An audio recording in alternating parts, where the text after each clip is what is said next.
Welcome to the Friday Phoenix, the only news show in the world, except for all the other ones. Let's start with some science news, where research suggests that optimists may live healthier lives because they have fewer stressful events to cope with. My job is, of course, to deliver the stressful events in a fun-filled, optimistic fashion. For example, Putin may unleash nuclear weapons, but we're kind of far away, so maybe I'll have time to catch up on Peaky Blinders before I'm turned into sawdust. Bright side! A plane carrying Donald Trump had to make an emergency landing, and now he's using the incident to raise funds for his own private jet. So let me get this straight. Inflation is going through the roof, gas prices are astronomical, a world war is breaking out, and you want me to buy you an airplane? It's not my fault you've chosen a career as a professional grifter. In other dumbass air travel news, Trump suggested we paint our military planes to look like China's, bomb Russia, and then sit back and watch. Sources say he got the idea from one of his most trusted advisors. Who is this guy? Have you ever had a dream that you want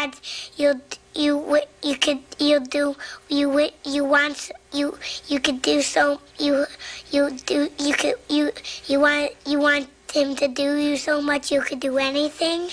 President Biden is joined by Morgan Stanley CEO in calling for workers to return to the office. Yes, the perfect time to sit in rush hour traffic would be right this minute when gas is $73 a gallon. Smart thinking, fellas. So let's talk more about those high gas prices, which are only going to get worse now that President Biden has announced that he's banning oil imports from Russia. One weird thing about this is there was bipartisan support for the move, which is this thing you may have heard of that they used to do back in the day where people who didn't agree on shit would come together and agree on shit. I don't know. I didn't think we were still doing that. But while a lot of people are mad at Joe Biden for the high gas prices, I think there's someone else who deserves the blame, and that's Jesus. You see, when Jesus melted down the dinosaur bones into surprise puddles for us to find later, he managed to put a whole lot of those puddles underneath tyrannical assholes. There's Saudi Arabia, who are not known for being great to women or journalists. Then you got Russia, and I think we all know how that's going. You've got Iran up near the top of the list, not generally known for their laissez-faire attitude towards things. And then old Nicky Maduro down in Venezuela, a real dictator's dictator. Now, the situation has gotten so dire that some are questioning whether we should drop our sanctions against Iran and Venezuela to get some oil from them to make up for the shortages. Can you imagine that awkward conversation? Hey guys, haven't talked in a minute. Hope you're great. Listen, about the sanction thing, starting to feel like that may have been a dick move on our part. Could we take you out to brunch and just have a quick little discussion over some mimosas? So as I mentioned earlier, there was bipartisan support for banning oil imports from Russia, and again, you'll have to pick up a history textbook to figure out what that word means. But when it comes to what to do next, there are two possible responses. One would be to run headlong as fast as we can into alternative clean energy sources like solar and wind that nations wouldn't have to fight over at all. Given the recent stream of climate reports with titles like "We're all gonna burn to death, sweet heavens fucking do something," you can see why people would be all, yay, clean energy. But there's another option being touted by Republican lawmakers and even some Democrats, and that's drilling more and continuing our dependency on oil, even though this is the perfect opportunity not to. I'll let you guess which side is winning. Congress has finally decided to make lynching a hate crime, which they did in an extremely timely manner. We're looking forward to 2486 AD when they'll outlaw following someone around a store who is darker than misty taupe. A French restaurant owner received insults and death threats because his prized dish is chicken poutine, which some people thought was named for Vladimir Putin. Really, the restaurant should have been let off the hook after it stopped serving its famed chicken Pol Pot pie. Kohl's says it's no longer a department store, but rather a more focused lifestyle concept centered around the active and casual lifestyle. Meanwhile, Russia's largest banks have transitioned from banking to more focused concrete buildings that help customers achieve a minimalist lifestyle.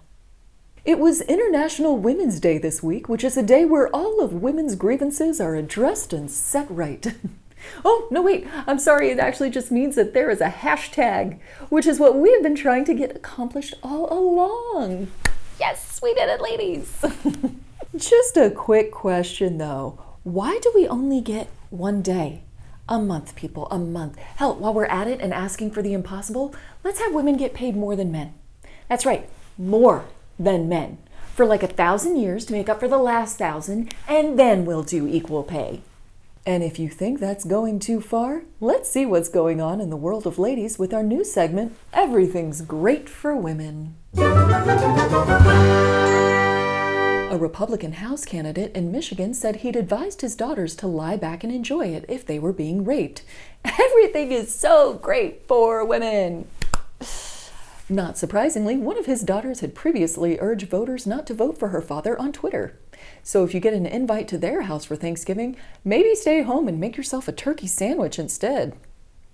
The Supreme Court declined to hear a case that could have sent Bill Cosby back to jail. When asked why, they said, well, he's only been accused of rape by like 60 women. If he gets up into the triple digits, call us and we'll think about it. Everything is great for women! Former New York Governor Andrew Cuomo is blaming cancel culture for his ousting, alleging that the public turned on him without facts or due process. Yes, another poor victim of cancel culture. Canceled for one solitary accusation. Oh, actually, I'm sorry, that's actually 11, but probably unfounded accusations.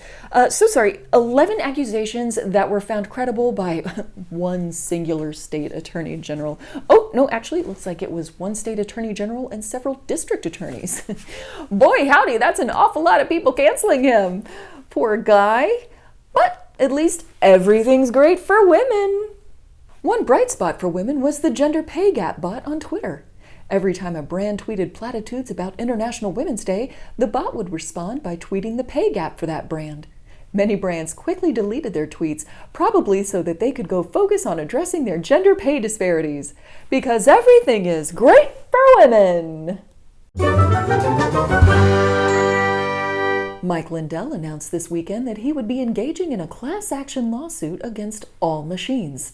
He literally said, all machines. He made the decision after months of ranting against voting machines, but the final straw was when his toaster burnt his bagel. See you in court, toaster! Pete Davidson is reportedly considering going to outer space on a Blue Origin rocket. Well, that's one way to avoid the wrath of Kanye. If he makes this trip, it will be the highest Pete has been since last night on his couch. And finally tonight, Tinder is making criminal background checks available through the platform. So now you can see if Trevor has ever been arrested, but unfortunately it won't reveal whether Trevor has healthy boundaries with his mom. That wraps up this week's episode of the Friday Phoenix. We'll be off next week for spring break, but we'll see you the week after because there's always more news to peruse. Your efforts are valid, but I don't think you can step up to the challenge. Your efforts are valid, but I don't think you can step up to the challenge.